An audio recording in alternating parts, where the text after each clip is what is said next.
అన్న ప్రధానంగా ఇప్పుడు బీజేపీకి సంబంధించి వాళ్ళు ఏం చెప్తా ఉన్నారంటే బీజేపీ నాయకులందరూ ప్రభుత్వం కన్నా ఎక్కువ చొరవ తీసుకొని ఈ వరదకు ముంపుకు గురైనటువంటి ప్రాంతాల్లో ప్రజలలో ఉంటున్నారు నాయకులు అని చెప్తా ఉన్నారు.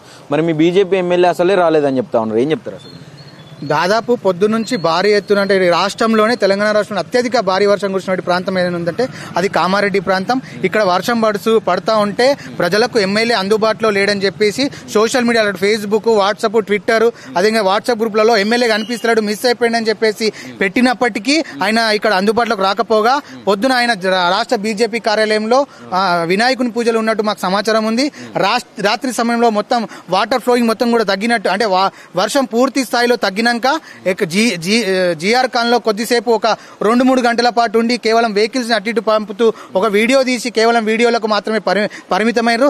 అధికారులని సమన్వయం చేయడంలో, అదేవిధంగా ప్రభుత్వ యంత్రాంగాన్ని సమన్వయం చేయడంలో ఎమ్మెల్యే పూర్తిగా వైఫల్యం చెందిండు. అదేవిధంగా ఇక్కడ ఉన్నటువంటి రాష్ట్ర సలహాదారులు షబ్బీర్ అలీ గారు కూడా పూర్తిగా వైఫల్యం చెందారు. ఎక్కడో హైదరాబాద్ లో ఉండి ఒక వీడియో తీసి ప్రజలందరూ కూడా ఇళ్లలోకి బయటకు రావాలని చెప్పేసి వీడియోకి మాత్రమే పరిమితమైన తప్ప ఇక్కడ మళ్ళా ఇంకో విషయం ఏంటంటే ఇక్కడ రాష్ట్ర ముఖ్యమంత్రి రేవంత్ రెడ్డి గారు పోటీ చేసినటువంటి నియోజకవర్గం కనీసం ఇటు చూడకపోవడం సిగ్గుచేయడం. అందుకని ఒక పక్షపాతి, ఎందుకంటే ఆయన ఓడిచ్చిరని చెప్పేసి భావించి ఇక్కడ ఈ ప్రాంతాన్ని ఏదైనా అయిపోయి మునిగిపోని ప్రజలను ఇబ్బంది పడ్డా సరే ఇక్కడికి పట్టించుకోకుండా అటు ముఖ్యమంత్రి రేవంత్ రెడ్డి, స్థానిక ఎమ్మెల్యే వెంకటరమణారెడ్డి పూర్తిగా నిర్లక్ష్యం వహిస్తాడు. అదేవిధంగా ఈ రోజు పొద్దు నుంచి పెద్ద ఎత్తున వర్షం కురుస్తున్నప్పటికీ కూడా ఎమ్మెల్యే లేడు, బీజేపీ కార్యకర్తలు లేరు. పొద్దున్న నుంచి దాదాపు పొద్దున 9 గంటల నుంచి మాజీ ఎమ్మెల్యే గంప గోవర్ధన్ విస్తృతంగా పర్యటన చేశారు. అటు జీఆర్ ఖాన్ లో తన సొంత వాహనంలో టీచర్ నరసింహులు గారి కుటుంబాన్ని సొంత వాహనంలో సంగమేశ్వర్ గ్రామాన్ని తరలించినట్టు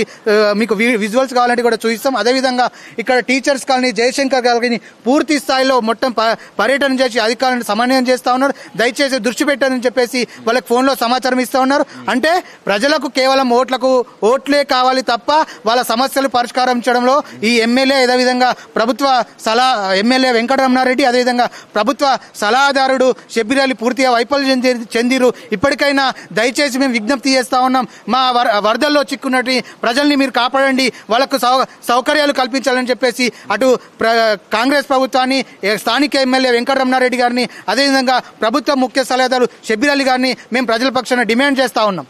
ఇంకోటి కూడా అన్న, ఇప్పుడు స్థానిక సంస్థల ఎలక్షన్లకు గురించి మాట్లాడడం కోసం, చర్చించడం కోసం అత్యవసర సమావేశం అని చెప్పి మంత్రులతోటి ముఖ్యమంత్రి గారు ఈరోజు ప్లాన్ చేశారు. ఒక పక్క రాష్ట్రం అంతా కూడా కొన్ని చోట్ల కొన్ని జిల్లాలలో రెడ్ అలర్ట్ ప్రకటించారు. 3-4 రోజుల నుంచి భారీ నుంచి అతి భారీ వర్షాలు కురుస్తూ ఉన్నాయి. మీ సైడ్ మొత్తం కూడా రోడ్లు, ఇల్లులలో కూడా నీళ్ళు వచ్చి మొత్తం కొట్టుకుపోయినటువంటి పరిస్థితి. అవసరమా ఈ టైంలో? అసలు దాన్ని ఎట్లా చూస్తారు?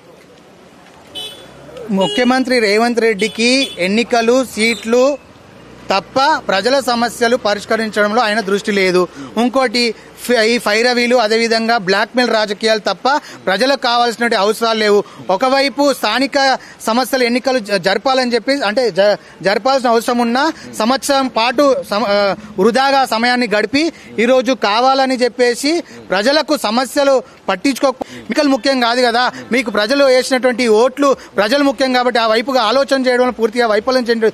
ఇప్పటికైనా మీరు మీ బుద్ధి వైఖరిని మార్చుకోండి.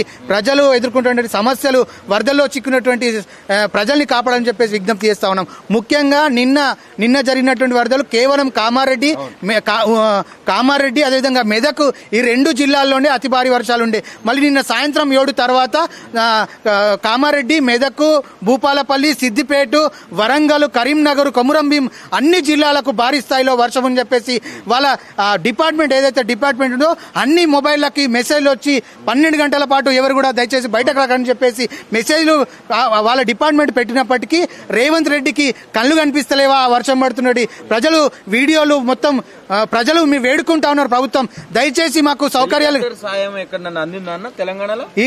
ఇప్పటి వరకు నిన్నటి నుంచి హెలికాప్టర్ సాయం అడిగితే ఇప్పటివరకు కూడా సిగ్నల్ లేదని చెప్పేసి అంటున్నారు. ఎందుకు సిగ్నల్ లేదు? అది ఒక నిర్లక్ష్యం, అంటే డబ్బులు ఖర్చు అవుతాయని చెప్పేసి భావిస్తా ఉన్నాడు తప్ప ఆయన జలసాలు, ఆయన కొత్త కార్లు కొనుక్కోవడం కోసం ఆయన ఢిల్లీకి ఇప్పటికే 54 సార్లు ఢిల్లీకి పోయినటువంటి సందర్భం చూస్తా ఉన్నా. వీటికి డబ్బులు వృధా అవుతాయి తప్ప వృధా కావు. కానీ ప్రజల అవసరాలు తీర్చడం కోసం, అదేవిధంగా వరదల్లో చిక్కున్నట్టు ప్రజలు కాపాడుకోవడం కోసం ప్రభుత్వ ప్రజాధనాన్ని వేచించడం వేచించడంలో ఆయన నిర్లక్ష్యం వహిస్తున్నాడు. దయచేసి ఇప్పటికైనా ముఖ్యమంత్రి రేవంత్ రెడ్డి గారు వర్షాల్లో చిక్కున్నటువంటి ప్రజలకు నీటి వసతి, అదేవిధంగా ఆహార వసతి, అదేవిధంగా ఉండడానికి కూడా వసతి కల్పించాలని చెప్పేసి డిమాండ్ చేస్తా ఉన్నాం. ఇంకా ఇంకొక ముఖ్యమైన విషయం ఏంటంటే ఈ రోజు ఇంకా 12 గంటల పాటు ఇంకొకటి ఉంది. అదేవిధంగా రేపు 24 గంటల పాటు కూడా వర్షం ఉంది. దయచేసి ఇప్పటికే కోట్లల్లో ఆస్తి నష్టం జరిగింది. అదేవిధంగా ఇళ్లు కోల్పోయిన ఉన్నారు. కేవలం ఒంటి మీద ఉన్నటువంటి బట్టలతోనే ఈ రోజు వాళ్ళు జీవిస్తా ఉన్నారు. దయచేసి ఇప్పటికైనా రేవంత్ రెడ్డి గారు వాళ్ళ వరదలు వచ్చినటువంటి ప్రజల్ని కాపాడి వాళ్ళకి కావాల్సినటువంటి సౌకర్యాలు ఇవ్వాలని చెప్పేసి మేము ప్రజల పక్షాన డిమాండ్ చేస్తా ఉన్నాం. Thank you brother.